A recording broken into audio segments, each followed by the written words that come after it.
Bonjour à tous, téléspectateurs de Business 24 Africa. Vous êtes à votre émission Business Matin spécial Bourse. Aujourd'hui, nous sommes comme d'habitude avec notre spécialiste maison Lodamas qui va nous faire le point des marchés financiers. Puis on va recevoir aussi un deuxième invité qui va nous parler d'un diplôme qui fait son entrée en Côte d'Ivoire. Voilà, chers téléspectateurs, je suis sûre que vous voulez en savoir plus. Donc ne bougez surtout pas. On revient tout de suite après ce qui suit.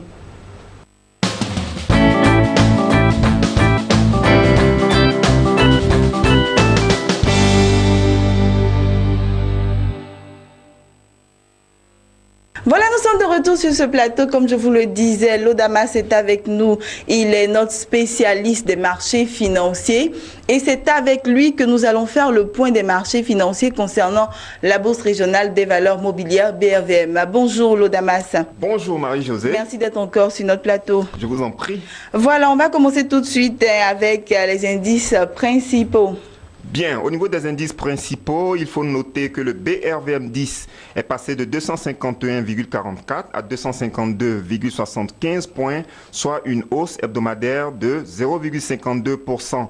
Le BRVM Composite est passé de 281,85 à 285,18 points, soit une progression hebdomadaire de 1,18%.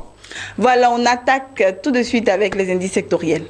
D'accord, donc au niveau des indices sectoriels, on notera que le BRVM Industrie a progressé de 0,03%, le BRVM Service Public s'est amélioré de 0,47%, le BRVM Finance a évolué de 3,08%, le BRVM Transport est resté stable à 1112,12 points, le BRVM Agriculture a baissé de 3,29%, le BRVM Distribution a évolué de 1,30% et le BRVM Haut Secteur a baissé de 0,37%. Voilà Lodamas, on va s'intéresser aux grandes variations. On va parler de la plus forte hausse et de la plus forte chute. D'accord, la plus forte hausse a été notée sur la valeur BOA Burkina, qui a progressé de 24,21% en terminant à 198 740 francs CFA. Le titre BOA Sénégal a évolué de 16,31% en clôturant à 57 000 francs CFA. Et la valeur Vivo Énergie Côte d'Ivoire s'est améliorée de 13,32% en affichant une cotation de 2085 francs CFA. On poursuit avec les plus fortes baisses. Donc, la plus forte chute a été notée sur le titre Air Liquide Côte d'Ivoire, qui a baissé de 12% en affichant 8 800 francs CFA. Le titre SAPH Côte d'Ivoire a trébuché de 9,80% en brandissant une cotation de 11 500 francs CFA. Et la valeur Filtissac Côte d'Ivoire qui a chuté de 9% en terminant la semaine à 14 560 francs CFA. Alors Lodamas, parlez-nous des valeurs à surveiller cette semaine. Alors la première valeur à surveiller cette semaine est le titre BOA Burkina Faso. En termes de performance hebdomadaire, je rappelle que cette valeur est passée de 160 000 à 198 740 francs CFA, soit une progression hebdomadaire de 24,21%. Lorsque vous prenez pour repère la fin de l'année 2016, vous remarquez que BOA Burkina Faso brandit actuellement un taux de croissance de 42,47%. OK ? Ce qu'il faut retenir concernant ce titre, c'est que la société BOA Burkina Faso a rendu public ses états financiers 2016. Et ces documents financiers montrent que le résultat net de cette banque commerciale a progressé de 3,44% pour afficher actuellement une valeur de 12,44 milliards de francs CFA. Et le dividende net par action que ses dirigeants prévoient octroyer aux actionnaires de cette entreprise est évalué à 6 930 francs CFA contre une valeur de 6 692 francs CFA au titre de l'année 2015. Donc si vous remarquez bien, BOA Burkina Faso prévoit augmenter le niveau du dividende net par action. Autre information aussi très importante, cette entreprise prévoit augmenter son capital qui passera donc de 11 milliards de francs CFA à 22 milliards de francs CFA. Donc vous constatez que BOA Burkina Faso prévoit doubler son capital. Autre information aussi, cette entreprise prévoit fractionner son titre.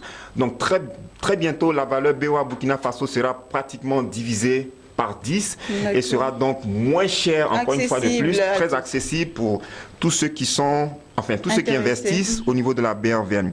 L'Assemblée générale de cette entreprise est prévue pour le 28 mars 2017 à Ouagadougou. Tous les actionnaires sont conviés? Oui, bien sûr, tous les actionnaires de cette entreprise sont donc conviés à cette rencontre très importante. Alors, actuellement, il y a vraiment une sorte d'effervescence sur ce titre. Beaucoup d'investisseurs sont captivés, sont vraiment intéressés par cette valeur qui a progressé, comme je le disais tout à l'heure, de plus de 42% depuis le début de cette année. Nous pensons que BOA Burkina est quand même trop monté, à notre avis. Et donc, nous encourageons les investisseurs à surveiller une zone stratégique, la zone des 50% de croissance. On est pour l'instant à 42,47. Il est fort probable qu'à l'approche de cette zone de 50%, qu'on constate donc une sorte de correction sur la valeur BOA Burkina, parce que nous pensons qu'il est fort probable aussi que certains spéculateurs cherchent à encaisser leur plus-value lorsque la valeur BOA Burkina Faso va atteindre donc les 50% de croissance. Et les 50% de croissance correspondent à une cotation de 209 250 francs CFA. Pour l'instant, on est à 198 740 francs CFA. Donc, il faut vraiment surveiller la zone, la zone des 209 000. Donc, nous nous attendons beaucoup plus à une correction de ce titre-là dans les jours à venir. Deuxième valeur à surveiller, le titre BOA Sénégal, qui est passé de 49 005 francs à 57 000 francs CFA, soit une progression de 16,31%. Une progression hebdomadaire. Et lorsque vous prenez pour repère la fin de l'année 2016, vous remarquez que le titre BOA Sénégal affiche actuellement un taux de croissance de 21,28%. Alors, il faut surveiller de près cette valeur parce que elle est en train de rendre public ses états financiers 2016. Et pour ceux qui ont déjà la primeur de l'information, on se rend compte que le résultat net affiché à fin 2016 au niveau de cette banque est de 4,051 milliards de francs CFA. Et quand vous comparez ce bénéfice à celui qui a été réalisé à fin 2015, vous remarquez que le bénéfice donc affiché par BOA Sénégal au terme de l'exercice 2016 est en hausse de pratiquement 94%. Ce qui est extraordinaire. Franchement. Et au titre de l'exercice 2016, les dirigeants de BOA Sénégal prévoient distribuer un montant de 1000 francs CFA par action comme dividende net. Vous comprenez? Et quand vous comparez ce dividende à celui qui a été octroyé au titre de l'année 2015, vous remarquez qu'au niveau du dividende net par action, on constate donc une évolution de 33,33%. Ce qui est aussi très important. Bonne nouvelle. Une excellente nouvelle pour les investisseurs. Donc l'Assemblée générale ordinaire de BOA Sénégal est prévue pour le 30 mars 2017 à Dakar. Au cours de cette Assemblée générale, les dirigeants donc de cette entreprise vont défendre deux projets importants. Le premier projet, c'est un projet d'augmentation du capital de cette banque. Cette banque donc prévoit augmenter son capital jusqu'à hauteur de 24 milliards de francs CFA. Donc pour l'instant, le capital est à 12 milliards, mais les dirigeants de cette entreprise souhaitent doubler le capital pour le porter à 24 milliards. Deuxième projet qui sera défendu à cette Assemblée générale, c'est le projet de fractionnement de la valeur BOA Sénégal. Donc, il est fort probable que cette valeur boursière soit pratiquement divisée par 10 dans les jours à venir. Mais, au préalable, il est important que ce projet de fractionnement soit validé au préalable en Assemblée générale. Alors, le décor est planté. Nous pensons après analyse qu'il est fort probable qu'au cours de la semaine qui arrive, il est fort probable donc que ce titre-là progresse encore une fois de plus. D'accord? Et donc nous anticipons un mouvement de croissance sur la valeur BOA Sénégal et par conséquent, nous recommandons ce titre à l'achat. D'accord, c'est bien noté. Lodamas, on va poursuivre avec les marchés à l'international. On va parler du pétrole Brent, WTI et de l'or. D'accord. Donc, au niveau international, l'or a terminé la semaine en affichant une cotation de 1199,65 $ l'once, soit une baisse de 2,12%. Le pétrole Brent a achevé sa course en affichant une cotation de 51,7 $ le baril, soit une baisse hebdomadaire de 6,59%. Et le pétrole WTI a achevé sa course en brandissant une cotation de 48,97 $ le baril, soit une chute hebdomadaire de 7,34%. D'accord, merci à vous, Lodamas, d'être passé sur notre plateau. Merci. Voilà, on va vous dire au revoir. Merci. Voilà, et à très bientôt pour une autre émission. Merci, Marie. Voilà, chers téléspectateurs, nous allons passer à présent à notre second invité. C'est Monsieur Zeyi Laurent qui va nous parler d'un nouveau diplôme qui a fait son entrée il y a quelques mois en Côte d'Ivoire. Voilà, vous aurez toutes les informations tout à l'heure avec Monsieur Laurent Zeyi. Voilà, à tout à l'heure.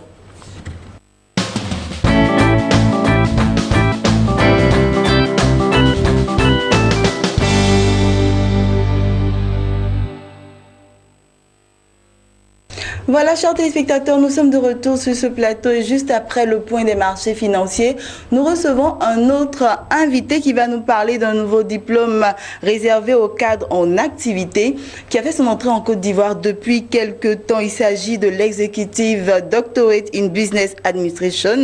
Nous sommes sur ce plateau avec le directeur du Centre international de développement des compétences. Il s'agit du CIDEC en abrégé et c'est lui qui va nous parler de ce diplôme-là.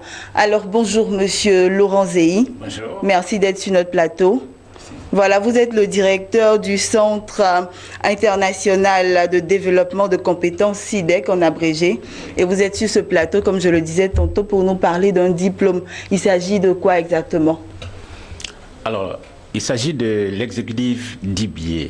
D'accord. Le sigle DBA signifie Doctorate in Business Administration. D'accord. D'accord. C'est un diplôme qui est créé à l'origine par la Harvard Business School aux États-Unis pour satisfaire une demande internationale, celle exprimée par des cadres expérimentés qui souhaitent, à partir de leur expérience managériale, rédiger et soutenir une thèse de doctorat visant à être publiée. D'accord, Monsieur Laurent Zeyi, parlez-nous un peu de la cible de ce diplôme-là. Oui. Alors, ce diplôme s'adresse uniquement aux cadres, dirigeants et managers ayant au minimum 5 ans d'expérience professionnelle à un poste de management et titulaires d'un diplôme de Bac+5 au moins. D'accord. Bac+5 au moins. Donc, depuis que vous avez lancé ce diplôme-là, il y a 2 ans, n'est-ce pas? Oui, on l'a lancé en 2016. D'accord, en Côte d'Ivoire. Oui. Et quel est l'expérience la plus haute? Oui, nous avons des cadres dont l'expérience varie de 8 ans. C'est le minimum pour ceux qui sont dans la première promotion. D'accord. Et jusqu'à 33 ans. OK. Oui. Nous avons des gens qui ont plus de 30 ans d'expérience, qui souhaitent faire cette formation pour être plus tard des consultants internationaux. Tout à fait. Expliquez-nous, Monsieur Laurent Zeyi, pourquoi le choix de cette cible? Oui, parce qu'en fait, le DBA a été créé pour les cadres, comme je le disais tout à l'heure. C'est pour répondre à une demande internationale non satisfaite, celle exprimée par des cadres expérimentés qui souhaitent, à partir de leur expérience managériale, rédiger une thèse de doctorat tout en menant leur carrière en entreprise. D'accord. Voilà. Et comment cela va se passer? Comment la formation va se passer? Expliquez-nous un peu. Alors, la formation se déroule sous forme de séminaires. Et ces séminaires se passent généralement les week-ends. D'accord. De sorte que la formation reste compatible Tout à fait. Avec les activités des professionnels. Ok. Et donc, c'est comme ça. C'est comme ça que ça et se passe. En plus des séminaires qui se font en présentiel, il y a aussi le suivi personnalisé des doctorants. Et ce suivi est fait par des directeurs de thèse qui font partie du conseil scientifique de l'Académie des sciences du management de Paris. Ce sont des professeurs hautement qualifiés qui ont écrit plusieurs ouvrages, qui sont auteurs de plusieurs ouvrages, qui ont déjà une longue expérience dans l'encadrement des doctorants et qui sont des consultants pour la plupart dans des entreprises. Ce sont des professeurs agrégés en sciences de gestion, par exemple.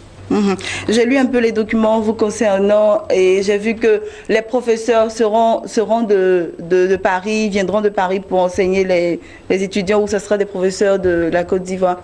Alors, les professeurs viennent principalement de Paris. Le conseil scientifique de l'ASM Paris est constitué par des professeurs qui ne sont pas seulement des professeurs français. Vous avez aussi des professeurs qui enseignent dans les universités américaines, par exemple à Boston, des professeurs qui enseignent par exemple à HEC Montréal, à l'université, disons, de Sherbrooke, par exemple, au Canada, des professeurs qui enseignent à Pékin, des professeurs qui enseignent en Italie, et des professeurs qui enseignent à HEC Paris. Donc, ce sont des professeurs qui viennent d'un peu partout, qui se regroupent au sein du conseil scientifique. Et en fonction de la spécialité de chaque enseignant, il peut diriger donc une thèse d'un doctorant. D'accord. Et toute la formation se passe sur place, n'est-ce pas? Ou bien... Alors la formation se déroule, nous avons signé la convention de partenariat avec l'ASM Paris, à Paris même en 2015, en septembre 2015 précisément. Et la formation a démarré ici l'année dernière en 2016. Les séminaires se déroulent sur place, à Abidjan. Les professeurs viennent de Paris. Alors on s'est arrangé pour que dans le corps professoral qui anime cette formation, il y ait quand même un Ivoirien, professeur ivoirien expérimenté. Nous avons donc un Ivoirien qui a 30 ans d'expérience, professeur agrégé, qui va donc faire partie de ce conseil scientifique de l'ASM Paris. Et qui encadre les doctorants d'Abidjan. D'accord, c'est bien compris, Monsieur Laurent Zéhi. Et je prends un cas pratique. Je suis cadre de ce pays et j'ai 5 ans et plus d'expérience. Je veux vraiment suivre, avoir ce diplôme-là. Qu'est-ce que ce diplôme-là va m'apporter? Je veux parler de l'avantage de ce diplôme. Alors, vous avez des types de motivation. Il y a une motivation qui est personnelle. Ce diplôme vous permet de vous différencier sur le marché du travail par rapport au bac plus 5 qu'on retrouve partout aujourd'hui. Et ça, c'est de 1. De 2, l'exécutif d'IBA permet aux cadres de prendre de la hauteur et de favoriser les perspectives de carrière professionnelle. Et ça leur permet, par exemple, d'entrer dans des grands groupes qui, aujourd'hui, recherchent des cadres qui ont eux-mêmes fait de la recherche, qui ont, par exemple, le doctorat, le PhD. D'ailleurs, l'exécutif d'IBA est équivalent au PhD selon le Conseil, comme on appelle, national de l'éducation aux États-Unis, sur le plan de la rigueur, de l'effort et de la contribution à la connaissance. Mais il se démarque par son ancrage au monde des affaires et l'orientation managériale de la thèse qui doit être pragmatique, qui doit permettre aux doctorants d'apporter des réponses concrètes aux préoccupations des entreprises. D'accord. Quand on entend tout ce que vous dites, ça donne vraiment envie de bénéficier de ce diplôme-là. Voilà, vous avez dit que les cours seront faits de manière à permettre aux cadres de pouvoir suivre ces cours-là pour obtenir ce diplôme. Et c'est quoi les week-ends, que ça va se passer les soirs? Comment ça va se passer exactement? Alors, ça ne se passe pas les soirs. Les professeurs viennent de Paris généralement en début de week-end. Et les formations se déroulent, les séminaires se déroulent les week-ends. D'accord. OK. Alors, les formations sont quand même espacées, les séminaires sont espacés sur l'année, mais entre les séminaires, il y a des regroupements avec un professeur encadreur qui est en Côte d'Ivoire. Sur place. Oui.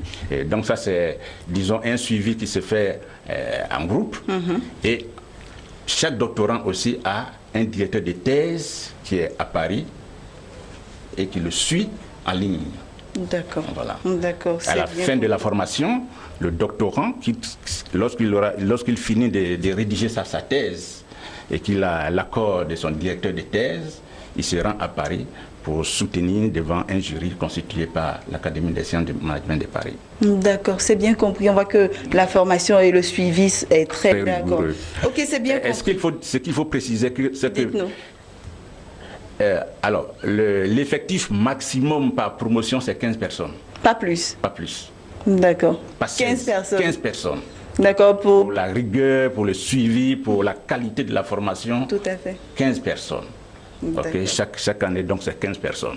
Déjà, pour la deuxième promotion, il y a déjà les inscrits, des directeurs, des gens qui étaient généraux, même un haut cadre de la BAD qui fait partie déjà de la deuxième promotion. Les gens ont commencé à s'inscrire. Okay. Voilà. Il y a des gens qui viennent même des pays étrangers. Dans la première promotion, il y a un Gabonais qui quitte le Gabon pour venir faire la formation en Côte d'Ivoire. Voilà. La deuxième formation, il y a des Tchadiens, des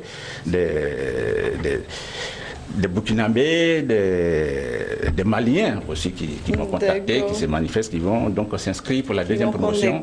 Et cette deuxième promotion va commencer, la formation à proprement parler va commencer en mi-avril. Mi-avril, le début des cours. Du 14 avril, le début des cours, voilà. D'accord, monsieur Théi, vous allez vous adresser aux téléspectateurs et aux différents cadres qui souhaiteraient vraiment participer à ces cours là et recevoir ce précieux diplôme. Et vous allez les inviter à prendre part à vos différents cours. Alors, je dirais que l'exécutif du billet constitue une réelle opportunité pour des cadres qui ont fait, par exemple, un diplôme de Bac plus 5, comme des diplômés de l'INP, l'INSET, comme moi-même, je suis diplômé de l'ESCA, de continuer leurs études et faire un doctorat. Mais un doctorat qui s'appuie sur leur expérience professionnelle, qui est plus pragmatique et qui leur permet de résoudre des problèmes concrets qui se posent à leur entreprise. C'est en cela que les entreprises aussi ont intérêt à soutenir financièrement leur cadre à bon potentiel, voire à haut potentiel, de faire cette formation qui leur permettra de résoudre des problèmes complexes qui se posent à elles. Vous savez, la formation s'étend sur 2 ans. Vous avez 6 mois de recherche documentaire, suivi d'1 an de recherche, d'une année de recherche empirique, vous voyez, qui se fait sur le terrain. D'accord. Avec des entretiens, et ça permet de résoudre les problèmes des entreprises, certains problèmes qui se posent aux entreprises. Par exemple, je prends le cas d'un problème qui se pose à certaines entreprises en Côte d'Ivoire. Nous avons besoin aujourd'hui de conquérir des marchés étrangers. Mais pour aller à la conquête des marchés étrangers, il faut pouvoir analyser ces marchés, étudier ces marchés, faire des recherches. D'abord, au niveau, par exemple, de la chaîne des coûts de logistique, au niveau des conditions d'accès à ces marchés, au niveau, par exemple, des attentes de la clientèle sur ces marchés et même de la concurrence sur ces marchés. Comment être compétitif à l'export. Aujourd'hui, beaucoup d'entreprises ivoiriennes n'exportent pas encore. Les entreprises ivoiriennes ne sont pas assez présentes sur les marchés étrangers. Et ça, c'est un défi à relever. Tout à fait. Merci beaucoup, Monsieur Laurent Zéhi.